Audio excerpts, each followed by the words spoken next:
So I finally beat Resident Evil Village after dropping this game 3 years ago. Now you might be asking, why did I drop Village? Was it because I was not rocking with the game? Did I think the game sucked? Did I hate the game? I'm gonna be honest, the reason why I dropped this game is because I had other stuff. I was either watching anime, making like content on TikTok around anime, or I was playing other games. I was either reading manga or reading books. And also I'll say a lot of those are kind of excuses. I'll say probably the main reason why I dropped this is kind of two. One, I really wasn't enjoying the game that much. Like it was okay. I was enjoying like the castle and all that, but as soon as I got the like House Benevento, I low-key remembered that big ass baby, and I was just like, you know what, I don't want to rock with that baby. That baby looked very creepy. That's kind of one of the reasons. But the other, I'll say really big main reason is there were other games that came out like when I was playing this 3 years ago that I wanted to play over this game, and that's kind of why I put this one on the shelf and why I dropped it. Because like TBH, I want to say I necessarily dropped it. It's more I just put it on the shelf and I was just like, you know what, I'll go back to this game when I want to go back to it, and it took 3 years for me to finally go back to this game.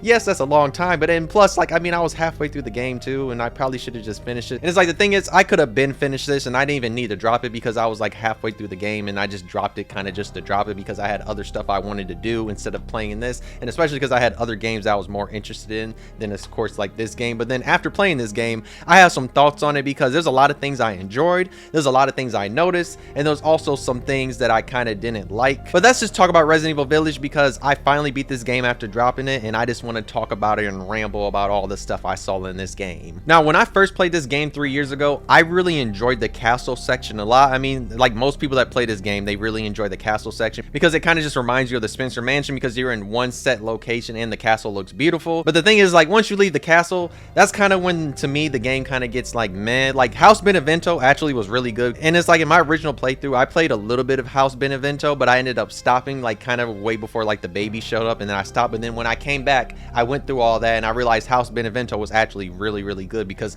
it kind of slowed down the game a lot, because like all you're doing that whole time are puzzles and you don't really have enemies, especially because once you get to the basement you lose all your weapons. So that was really fun to do, and like the baby thing wasn't as intense as I thought it was, especially because like you can hide from the baby, so like it wasn't really that crazy and intense. And when you're running from the baby, it's like kind of super easy to get rid of, but it's a very intense moment, especially like when you're trying to get on the elevator and you hear the baby coming. That moment right there was kind of just very stressful and intense because you're just like, dog, I need to get on this elevator that I can run away. But then after that you have like the little Angie thing, and that section was really easy. I thought it would be harder than what it was, because I remember when I would watch people play this game, I would see that section right there where you have to run around and like stab Angie. I thought it would be a little bit harder because I know like some of the other dolls do like randomly attack you, but when I was doing it, they didn't really randomly attack me like that, and I was just able to get to the areas I needed to get to. So that section was really fun. So to me, the beginning of the game all the way to House Benevento is really good, but then like after you get to that, it's kind of meh. Like when it comes to Moreau, his whole section to me was very meh. Like it was cool that he can turn into a giant fish, and then you have the acid shit, and then like his boss battle was kind of annoying with the acid, but for the most part it wasn't that hard of a boss battle. It was just more annoying to me, and like his section really didn't add nothing that remarkable. And like to me, the only thing that was really remarkable about that is just like how he looks like a mutated ass goldfish. I guess that was pretty cool, and I guess it would be kind of like a koi fish or goldfish. It kind of looked like that. That's kind of what he looked like. That was like the kind of the only cool thing about it. Besides that,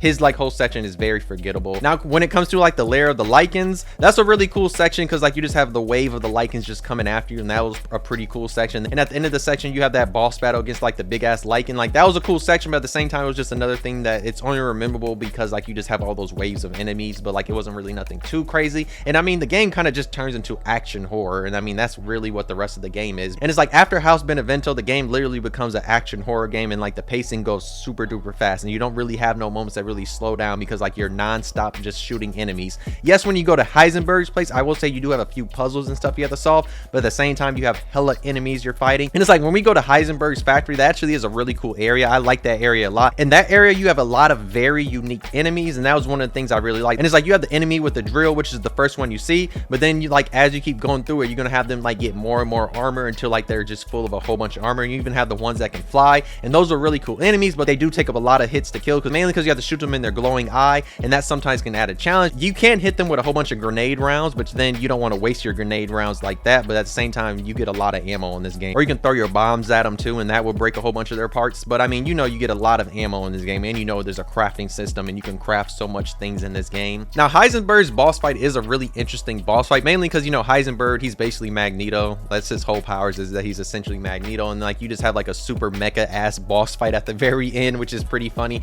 And then you have him talking about Chris punching boulders, which is funny too, because it just kind of shows that he kind of did his research on Chris. And the boss battle against Heisenberg to me would be like a cool boss battle that you would see like in a movie. I think this would be a really cool fight you would see in a movie. Playing this in the game is not really that crazy, because all you're doing is just shooting him the whole time and then blocking, shooting and blocking. Like, it's not nothing really crazy, but like if this was like a cutscene or like in a movie, this would be a really cool boss fight just to see like in a movie, not really play. Because like once you play this, it's okay, it's not really nothing crazy, because you're not really doing much besides just shooting. It's not like Lady D's boss fight where you have her breaking like the whole tower like as you're moving around trying to shoot her, and then you have her flying in the air. This one is just mainly just you trying to just block and shoot, block and shoot until you get to the moment where like he knocks you out of the thing, and then you got to run until like he does like that cyclone thing, and then like you do the big shot that kills him. But visually, it's a really cool boss fight to me. Now, one of the best moments in the game happens after the Heisenberg boss fight. That's when Mother Miranda reveals herself, and she basically spills all the tea about Ethan, and we learn that this whole time Ethan has essentially been dead, and the mold was keeping him alive, mainly because we find out that he essentially died in RE7, because like you have Evelyn revealing that, which was crazy. Like, that was very mind-blowing. It's like all the time we were playing in RE7, Ethan was dead that whole time. Like, once Jack hit him, that's when he died. That was like very mind-blowing and crazy. I was just like, what? And like one of the things we see about like Mother Miranda is like how she was that old lady that whole time, and like of course like we already knew she was Mia, and it's like Ethan could confirm that she was Mia too. Now, one of the things I always find funny about Mother Miranda is that Mother Miranda and Cuz from JJK that has like the one brain thing, they are legitly the same type of villain. Now, this is spoilers for JJK, like for anime onlys. If you read the manga, then you already know this, but you know, like when it comes to like the one brain villain and all that, essentially one of the things we learn in the manga is that he's essentially Yuji's mom, mainly because like he put his brain inside of like Yuji's mom's body. One of the jokes that's in the fandom is like Cuz was literally taking back shots from Yuji's dad to make Yuji, which is like kind of crazy. And that's kind of, and like to me that kind of reminds me of like Mother Miranda. And the reason why I say I compare that to Mother Miranda is just like, dog, that whole time you was living with Ethan and y'all was living together, y'all was eating together, laying together, we don't know what else was happening. Was she taking back shots from Ethan? Just saying, she could have. I'm just saying, but I digress. And that's just one of the things I always think of like when it comes to Mother Miranda. And it's like, to me, they're literally the same type of villain architect. Like, they kind of have the same type of plot, especially because Cuz has been around for a long time, and so has Mother Miranda. Let's talk about the Chris section, because the Chris section is kind of very unremarkable, and it kind of wasn't needed in this game. To me, the only purpose this really serves is just putting Chris in this game to connect this game to like all the rest of Resident Evil. That way we can have one of the mainline characters in this game, and all it is basically gun blazing and going through the village and wiping out all these enemies until you have that one boss fight with that other big ass lichen. So like, it's not really nothing remarkable. And then at the end of Chris's section, we get one of the worst things in this game, and that is the big ass lore dump that was not needed at all. And it's like, because this game kind of just throws a note in there about Spencer, and it connects Spencer to Mother Miranda, and we basically find out that Spencer was giving Mother Miranda back shots.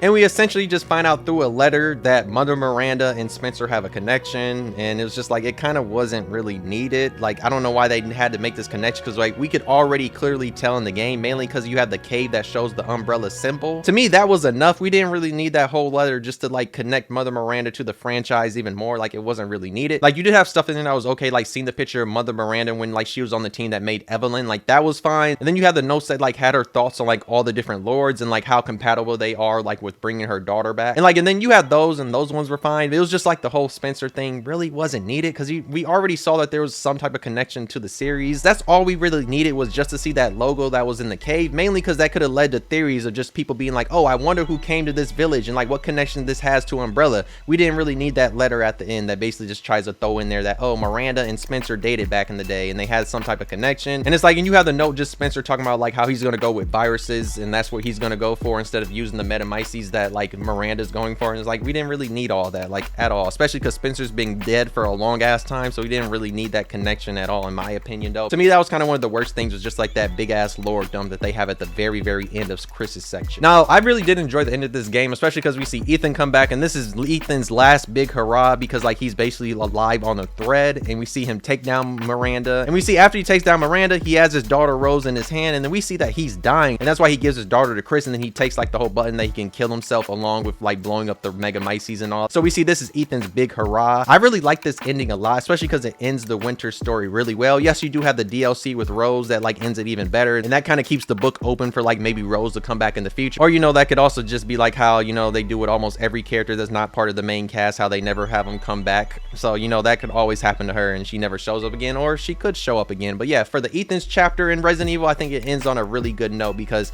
you have Ethan basically saving his daughter and he sacrifices himself. And one of the things I really love is just like how this game really serves as a really great sequel to RE7, especially because like how we got that big revelation about like what was happening to Ethan the whole time in RE7, and it gets revealed in this game. That was like one of the best things about this game. Now, the Mother Miranda boss fight, I actually did really enjoy that one a lot because there was a lot going on in that boss fight, and that's kind of why I really liked that one, especially because Mother Miranda was like flying around, and then you had her on the ground multiple times, then you had like these big old like orange like ball things she could do. So yeah, there was a lot going on, and that's why it was a really good boss fight. Yes, it can be very tough because there's so much happening, but overall I really did enjoy that boss fight a lot. Now, one of the additions of this game I really did like was the Duke. I was happy that they finally brought like a merchant type of person back. Yeah, I know this game takes a lot of inspiration from RE4 because it kind of follows the whole format of RE4 like very well. There's a lot of things that kind of copy, especially with this being a rural village that just happens to have its own type of enemy type. So yeah, it kind of does copy RE4 a lot with some of the things. It kind of took a lot of inspiration from RE4, but I like the Duke because he has extra things you can do.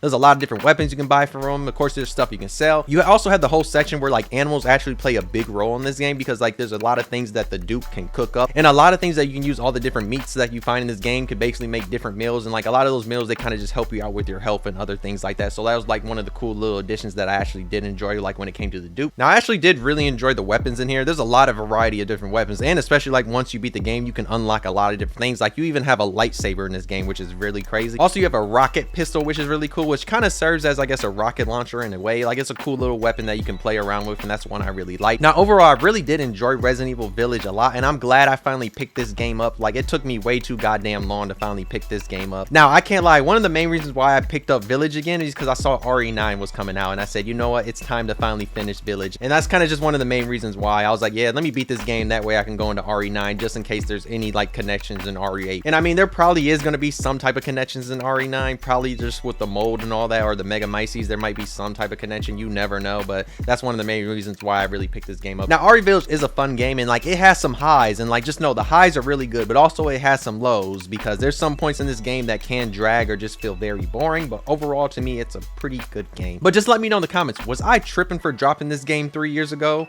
or was I not tripping? Let me know. Do you like RE Village? Is this one of your favorite Resident Evil games? Do you not like this game? Just let me know in the comments. I'm curious how other people feel about this game. But if you enjoyed the video, why not like? If you didn't, you could dislike, subscribe. Really enjoyed. But yeah, I finally beat RE Village after dropping it 3 years ago. Thank you for watching. I'll see you next video. Bye.